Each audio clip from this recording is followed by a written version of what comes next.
Hey folks, this is Kalani. It's been a busy week in World of Warcraft. The Midnight pre-patch just went live, and as you might expect, there have been a few bumps along the way, so we have quite a few hotfixes to go over for the new patch. We have another round of class changes, buffs and nerfs to look at, including some huge nerfs to Unholy Death Knights, and hybrid specs will see some big buffs to their major heals. We have more changes coming through for the updated transmog system, including a massive reduction in overall gold costs, and there are some very cool new rewards coming our way during the Lunar Festival event. There's a lot to talk about, so let's break it all down in this week's WoW News video. Now before we jump in, be sure to hit that like button and subscribe so you never miss another video.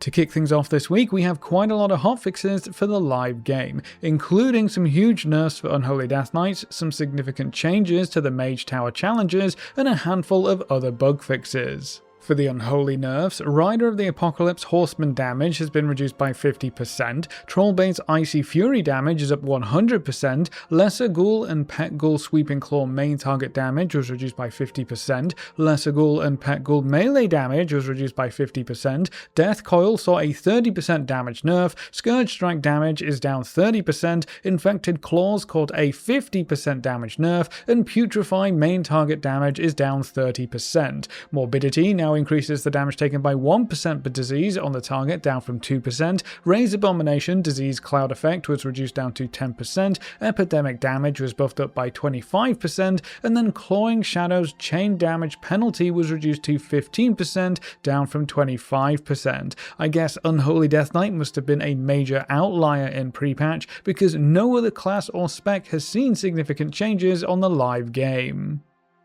If you're curious about the other hotfixes this week, the Mage Tower must have been a touch easy for the first few days of the patch because almost every challenge is seeing some form of buff. So for Closing the Eye, an impossible foe, and the God Queen's Fury, all enemy health has been increased by 20 or 15%. For Fell Totem's Fall, enemy health will be increased by 20% except for Disciplined Priests, and then Thwarting the Twins and the High Lord's Return saw some health increases as well. I also saw quite a lot of complaints about the new Training Grounds PvP feature, mainly that the new NPC opponents were absolutely trucking players, and some were even one-shotting their targets. That should hopefully be fixed with a hotfix that just adjusted the effectiveness of the Training Grounds opponents. So fingers crossed that's an adjustment downwards, and now you won't get one shot if you hop into what is supposed to be some easy NPC-based PvP.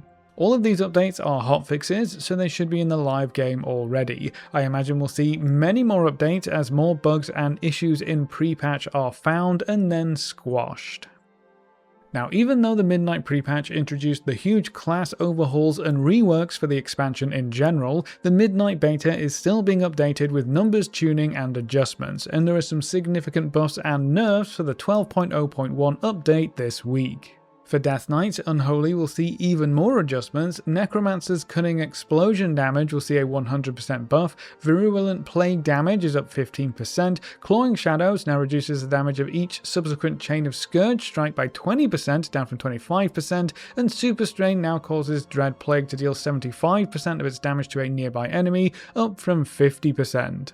Devourer Demon Hunters have a huge update to how one of their main abilities, Collapsing Star, will work. To cast Collapsing Star, you need to collect a certain number of souls while in Void Metamorphosis, but you would actually lose or spend those souls at the start of your cast. So if the target died, or you moved accidentally, or you just cancelled the cast in any other way, you would essentially lose that entire cast of Collapsing Star, which is a huge damage loss. Going forward, your souls will only be spent when the cast finishes, so you can cancel it to move, or use it again if your target dies before the cast goes off, but Collapsing Star will now have a 5-second cooldown to prevent potential abuse of the slower Fury Drain during the Collapsing Star cast.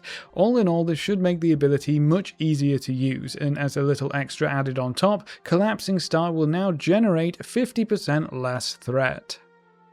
Moving on to the Druids, Wildstalker has quite a few updates. Bloodseeker Vines grow at an increased rate when multiple targets are afflicted by your bleeds. Rampancy causes bursting growths to have a 30% chance to trigger, up from 20%. Patient Custodian increases bleed damage by 8%, up from 6%. And there's a bug fix for Patient Custodian as well. For balance, Meteorite's damage will see a 10% nerf, Power of Galdron damage is up 25%, Denizen of the Dream damage saw a 40% increase, Solar Bolt damage is up 40%, Lunar Bolt damage got a 20% buff, Wrath and Starfire damage were both increased by 20%, and they'll also see a 6% buff across the board on top of all of that. Wild Growth healing and Rejuvenation healing are also up 30%, so lots of buffs for Balanced Druid coming soon. And then for Feral, Focused Frenzy increases the damage of Feral Frenzy by 20% down from 40%, Cat Form Swipe damage is up 20%, there's an 8% buff across the board to look forward to, and then both Wild Growth and Rejuvenation healing are getting doubled for Feral specifically. Evokers are up next. Fire Breath's total damage should now be more consistent, and Panacea healing has been increased by 60%. For augmentation, Ebon Might can no longer be aura cancelled, Ebon Might extension range now matches Ebon Might's application range, Sense Power now dynamically updates its duration if a cooldown is extended, Sense Power and Prescience have been updated to correctly detect all major throughput cooldowns and will no longer activate on tank or healer specializations, so using those as a smart cast should be a bit better overall. And then Verdant Embrace and Emerald Blossom healing were both increased by 50%. Devastation will actually see the exact same healing buffs, not the most exciting thing in the world for a DPS spec, but at least you'll be able to keep yourself alive that little bit easier. Mages have just one quick change this week. For Frost, your icicles will now be hidden when out of combat and reappear when you enter combat, which seems like a very small thing, but I'm actually looking forward to this change quite a bit.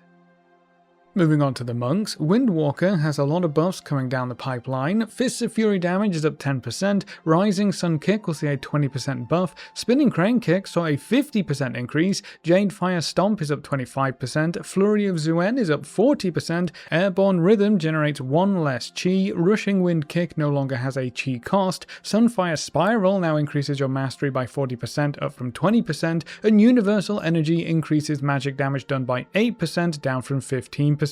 Memory of the Monastery now increases Combo Breaker's effect chance by 75% up from 25% and increases Tiger Palm damage by 30% up from 15%. Communion with Wind damage bonuses were doubled up to 20%, Tiger Eye Brew has been updated, Vivify healing was increased by 100%, it will be reduced less in PvP, and Expel Harm will see a 30% buff. For the Paladins, Holy will see quite a few adjustments as well. Light of Dawn's healing effect is now capped at 5 targets, but its healing was increased by 10%. Liberation now causes 12% of Word of Glory and Light of Dawn's healing to be transferred into damage. Beacon of the Savior now functions with Commanding Light, Beacon of the Lightbringer and Moment of Compassion. Hammer of Wrath's mana cost is now the same as Judgment. Hammer and Anvil healing is now increased by your mastery, but its base healing was reduced by 30%. Holy Light will see a 25% buff, Divine Resonance was added to the cooldown manager, and Divine Resonance now correctly activates from Holy Bulwark and Sacred Weapon. For Retribution, Flash of Light healing was increased by 85%, Word of Glory healing is up 100%, Haste now correctly reduces the global cooldown after Templar Strike or Templar Slash, and there are a couple of bug fixes as well. Priests are up next. For Discipline, Atonement will now heal for 45% of damage done, down from 50%, Searing Light was reduced to 20% of Penance damage, Shadow Fiend Chance was increased to 100% up from 40%, Twin Sight Penance no longer applies Atonement to allies, Holy Ray can no longer be chained between multiple Penance casts, Shadow Mend healing was buffed by 45%, Borrowed Time and Harsh Discipline have swapped locations, and Borrowed Time was buffed up to 5 and 10% haste up from 4 and 8%. And then Shadow has a few increases to their heals, Flash heal is up 70%, and Power Word Shield was buffed by 50%. For the Rogues, Fatebound saw a couple of changes. Fate Intertwined was nerfed for both Assassination and Outlaw, down to 5% for Assassination and down to 6% for Outlaw, and then for Assassination, Fatebound coin damage was increased by 10%. For Assassination specifically, they'll see a 10% damage boost across the board, so that's going to be quite exciting when it comes through, though Caustic Spatter was nerfed to splash 15% of your nature damage to nearby enemies, down from 35%. And then for Outlaw, they'll see a 15% damage boost across the board for all abilities, which is always nice to see. Blade Flurry was knocked down to 25% of damage dealt. Menacing Rush increases Adrenaline Rush's damage bonus by 20%, up from 15%. Heightened Rush increases Adrenaline Rush's duration by 4 seconds, up from 3. The Midnight Season 1 2-set bonus was updated, and there's a bug fix for Precision Shots tooltip. Moving on to the Shamans, both Elemental and Enhancement will see a 130% buff for Healing Surge, a 50% buff to Healing Stream Totem, and Earth Shield healing was increased by 50% too. So no damage bonuses this week, but at least you'll be able to kick out some decent heals in a pinch. For the Warlocks, Affliction's Haunt duration was increased up to 18 seconds, and only one application of Haunt can be active at a time. Demonology has a quick bug fix, and Destruction's Apex talents have been updated. And then last but not least, we come to the Warriors. Colossus will see some updates to Demolish. Colossal Might now increases the damage of your next Demolish by 5% per stack, down from 10% per stack, but Demolish's baseline damage will be increased by 33%. The goal here is to make sure Demolish feels good to push, even if you're on low stacks of Colossal Might. For arms specifically, your Apex talents will give you a higher chance to upgrade your Slam to Heroic Strike. Heroic Strike reduces the cooldown of Colossus Smash by 2 seconds, down from 5. Master Tactician now increases Tactician's chance to trigger by 5%, down from 10%. And Battle Lord now also reduces the rage cost of your next Heroic Strike by 33%. And then Fury's Season 1 4-set bonus was buffed slightly. That's it for this week's round of class changes, buffs and nerfs, and now that you've had a little bit to play around with the Midnight class overhauls, most of these changes will actually start to make sense now. These specific updates are for the 12.01 Midnight launch patch, so we'll have to wait until March to see these adjustments come through to the live game. Now, in other news, there are a couple of updates coming for the new transmog system that was introduced in the Midnight pre-patch. To start with, you may have noticed that Legion artifact appearances have become a bit more strict with what they can be applied to. You can now only use an artifact transmog with a compatible weapon category now. That's something the dev team are aware of, and it seems to be due to the new system. So in the next update, 12.01, which will go live with the actual Midnight expansion launch, those restrictions should be lifted at least a bit more as the transmog system settles in and gets a few more updates. Something else to look forward to is a free transmog application. When the pre-patch went live, your gear was untransmogged as part of the swap over from gear-based transmog to slot-based transmog. That's all fine and dandy, but it does mean to get back to where you were before the patch, you'll have to spend some of your hard-earned gold. The dev team aren't totally happy with that, so they'll be giving everyone one free transmog to make up for that particular little snag. This free transmog was originally slated for the 12.01 update as well, but they're working on getting that delivered a little bit earlier via a hotfix, so stay tuned for that. It might also be worth holding off on setting up all of your transmog outfits. The dev team announced that they are going to lower all outfit creation prices by 50% to bring them more in line with the transmog prices from before pre-patch. So that's going to save you a whole bunch of gold if you want to set up multiple outfits to play around with the situations feature specifically. This cost reduction should go live very soon, so keep an eye on the hotfix blue posts. That's where you'll see when these new transmog prices go into effect.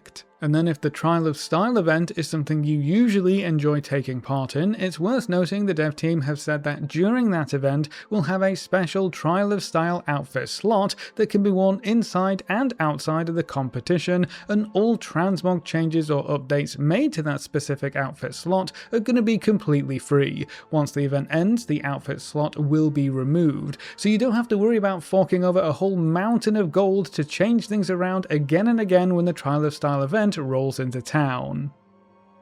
And then to round out this week's video, Wowhead has datamined some upcoming Lunar Festival themed rewards, including new mounts, transmog, toys, decor, and pets. Starting with the mounts, we have these very cool celestial horses. There's a golden one and a blue one, and both have some interesting lightning effects around them. They kind of look like a horse with a dragon head and scales, and I think they look very interesting. There's also a new pet, the auspicious Pixiu, which is a golden Mr. Pandaria style dog lion thing. It's very shiny indeed. We have a new transmog ensemble to collect, the Scorching Conqueror set. This looks very cool with fiery themes throughout.